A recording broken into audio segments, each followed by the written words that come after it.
Hey guys, welcome back to my channel. So, you're a little high. So, today I am going to be doing my May wrap-up. Don't mind me, I'm a little nervous. My two books that are standing up have been falling down a lot lately, so I'm a little nervous. I'm not gonna lie, my May reading has not been all that successful. I only fully read 2 books, and I DNF'd a book. Life has just gotten a little crazy, just a little, and I've been having a hard time trying to fit in some time to read. So let's start with the book I DNF'd. I DNF'd The Lost Girls of Paris by Pam Jencoff. I just could not get into this. Like, I normally try to wait for the first 100 pages to DNF a book. I didn't even get through the first chapter. The writing was just so boring and not interesting and just bad.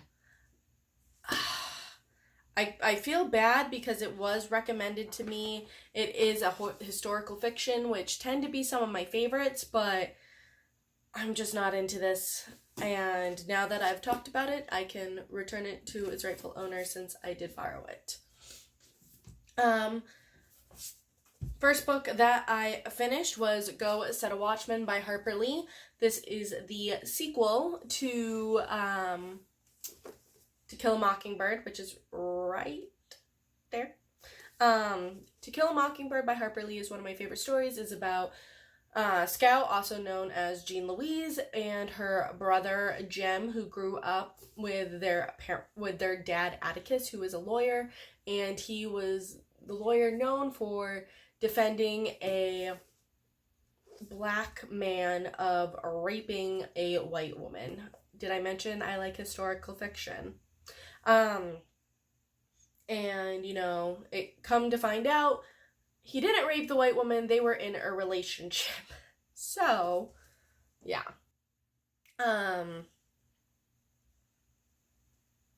So, it was very awesome kind of seeing it in that perspective.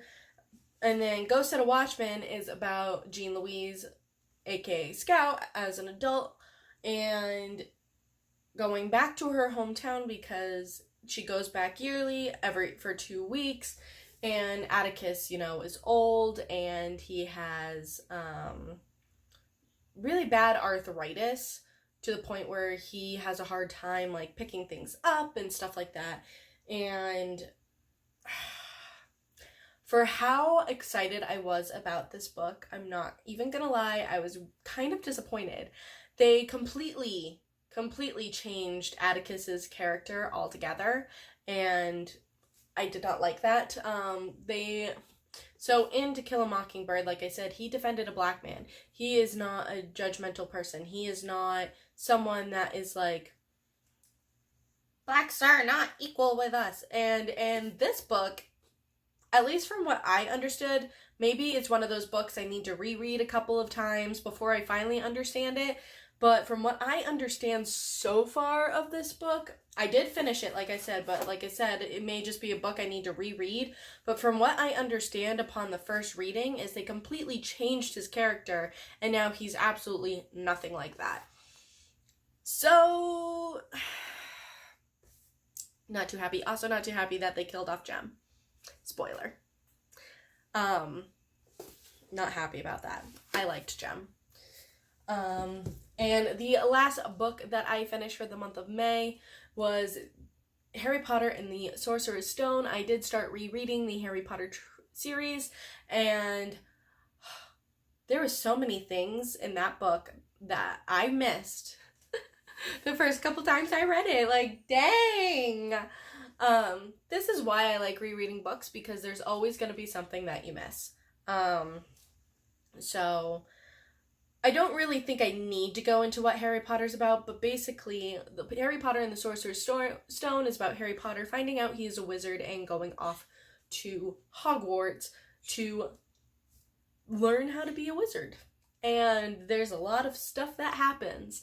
Trying to be vague for people who haven't read it.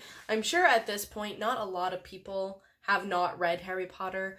But basically, he goes to school. If you don't know, So he was a child when his parents were killed by one of the biggest wizards out there, biggest evil wizards out there, and you know, he knew nothing about it because he stayed with his aunt and uncle, who were both muggles, and they didn't want him to know anything about his parents, and it just kind of goes from there. He gets the acceptance letter to Hogwarts, and it took many tries for them to send it before he got it because, like I said, his aunt and uncle are muggles and want him to know absolutely nothing about this world that he belongs in. And basically the book is showing that, hey, this great, powerful, evil wizard that killed your parents, yeah, he's back. And he's trying to get this. And Harry ends up stopping him. That was not spoiler-free whatsoever, and I'm sorry about that, but like I said, I feel like at this point, most people have read Harry Potter. So this is kind of more of a refresher for anyone. But yeah, and I did start reading The Notebook by Nicholas Sparks, but as you can see, I have not gotten very far at all. So that will be in next month's wrap-up. So unfortunately, that's all for this video. This is probably the shortest wrap-up I've ever done because I only fully read 2 books and I DNF'd one, but we are all gonna have slumps like that. I was actually like really motivated to read last month, and then between not liking Ghost at a Watchmen, DNFing the Lost Girls of Paris, and then just the month ended up being super crazy, I did not get a lot of time to read. So that's it for this video. I hope you guys enjoyed it. Hit the like button if you enjoy book-related content, and leave a comment down below telling me what books you read in the month of May. I love you all. Bye-bye.